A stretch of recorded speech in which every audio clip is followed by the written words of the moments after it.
Star Wars The Acolyte, Season 1 finale, Episode 8. Gotta say, there's a lot to break down in this, and not a lot of it's good, in my opinion. Let's talk about it.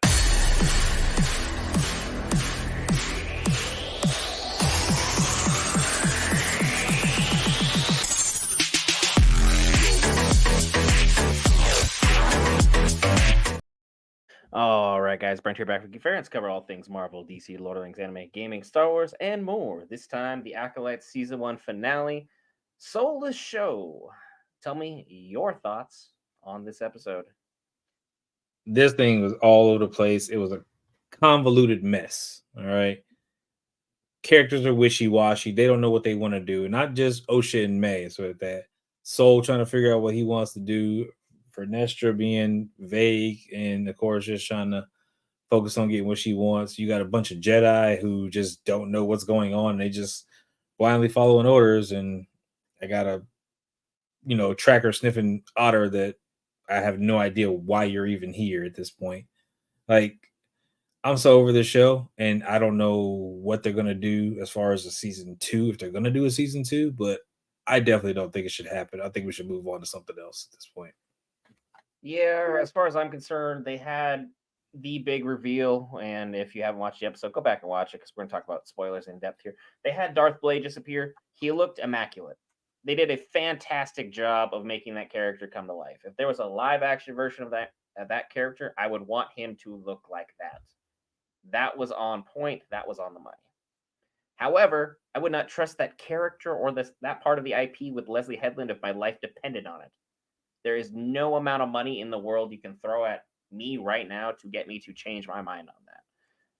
This was poorly directed from start to finish. The story was not congruent. The only characters that even had moments that were worth really discussing, I'll put out right here, right now. Kamir, you're an interesting character, but as Will stated on the live stream, you were more interesting when you had the mask on.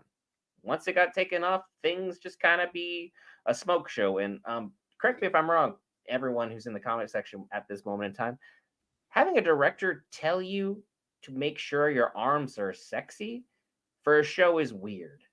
I don't know why that needs to be a selling point. Maybe we should have spent more time writing this show perfectly before, you go off, start talking about things of that much of a level of unimportance. On top of that, Soul, he was a good actor. He did a great job selling what he was. He was terribly written, but he sold every single part he needed to. I believed his convictions. I believed his guilt. I believe he suffered through his sins. I still don't believe power scaling wise, Osha should have been the one to end him because he should have been strong enough to resist and fight off that moment in time.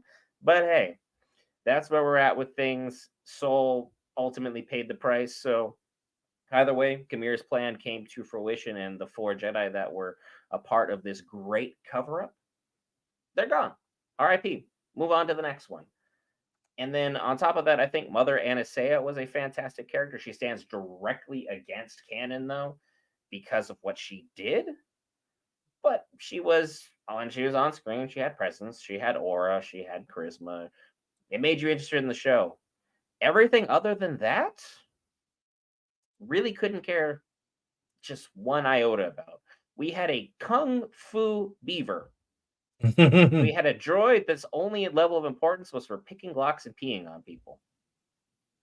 And we had technically one main character, as Osha and May are one because convergence in the Force and all that garbage that we're not technically, we're literally and legitimately destroying Anakin's importance in Star Wars 4.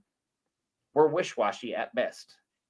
They couldn't pick a side. They couldn't stay on a side. They couldn't pick a belief system. They couldn't be accurate. They couldn't have depth to their characters. They couldn't convey the emotions that we were supposed to feel. And just correct me if I'm wrong in the comments section. By all means, that's what it's for. Your thoughts, your feelings, your opinions. When you watch live streams or you watch recaps, get your thoughts there. We will answer you back. There was not a single character that passed away in this show that you genuinely cared about or resonated with. Was there any single moment in time where you're like, dang, or shucks, or you felt some kind of way about. Because while they bucked the trend of just characters such as Jedi passing away because it doesn't happen all that often, you bucked it with people that didn't matter. It's like, was Jecki the only one? In your mind, Will, was there anything that in your mind you thought this was an impactful passing of a character of significance? Because like even when Soul passed, nothing, deadpan, could not be bothered. I I felt more for Jackie than anybody. Like she was a interesting character. She had a lot going for her. And my main quandary again is why in the world are we showing Darth Plagueis now? What is the level of importance for him that we need to establish right now? You already showed you don't care about congruency in Star Wars because Mundi wasn't even alive yet. But hey, he's here. Hey, we also had our nice little flashback at the end. Yoda. He's alive and well and knew exactly what was going on. And you have Vernestra about to go spill him the beans. So not only would Mundi know what would have happened, Yoda would have known all that happened about this cover up. Things would have been clear as daylight, so the not seeing a Sith for 1,000 years is just further damned. Now that line has no level of importance whatsoever. Let's just rub that out of existence, just like how Anakin being one in the Force and Virgins, wipe that clean out. Me Skywalker having this random Force sensitive birth, let's wipe that away. Also, Anakin died as Darth Vader to wipe away Palpatine, but no, let's add the sequels on there and wipe that away as well. The only thing that Disney has consistently done is made the most important person and the most important and influential villain in all of history, Darth freaking Vader, voted on by so many comic heads around the world and geeks as the most easily identifiable villain of all time, you're trying to wipe away. And you're trying to paint the Jedi as complete and utter incompetence personified in a horrible show that, for all the money you threw at this, you came away with absolutely nothing to show for it. And as I'm sure you can clearly tell, I'm a passionate Star Wars fan. And unfortunately, this couldn't have hit the mark less than it did. So at this moment in time, I got really nothing else to say other than this was a horrendous showing for Star Wars. Things could have been significantly better done. I can't wait to cover literally anything else under the sun pertaining to Star Wars other than this.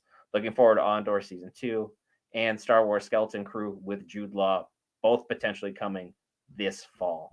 You have any other thoughts? Anything that you think I missed? Anything you wanted to cover on your own personal opinion? Because for me, this show was like a 3 out of 10 at best, maybe 4.